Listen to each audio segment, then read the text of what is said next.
West బెంగాల్లో BJP గెలిచిన తర్వాత భారత విదేశాంగ శాఖ ఒక నిర్ణయం అయితే తీసుకుంది.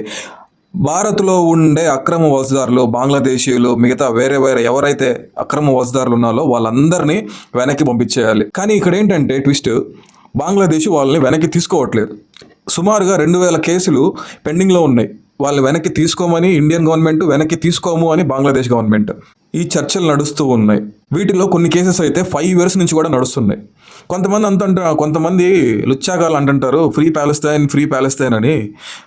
ఈజిప్ట్ కూడా ఒక ముస్లిం కంట్రీయే, ప్యాలెస్తైన్ కూడా ఒక ముస్లిం కంట్రీయే. ప్యాలెస్తైన్ నుంచి ఈజిప్ట్కి వెళ్ళాలంటే 7 layers సెక్యూరిటీ ఉంటుంది. ఒక్క ముస్లింని కూడా 7 layers సెక్యూరిటీని దాటి రానివ్వదు, అక్కడికక్కడే కాల్చి చంపేస్తారు.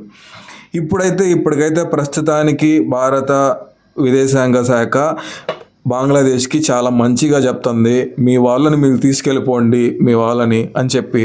బంగ్లాదేశ్ కానీ ఈ మాట వినకపోతే ఫ్యూచర్లో ఏం యాక్షన్ తీసుకుంటారో వాళ్ళ ఊహలకే వదిలేస్తున్నాం అని చెప్పేసి భారత విదేశాంగ శాఖ బంగ్లాదేశ్కి అయితే వార్నింగ్ ఇచ్చింది.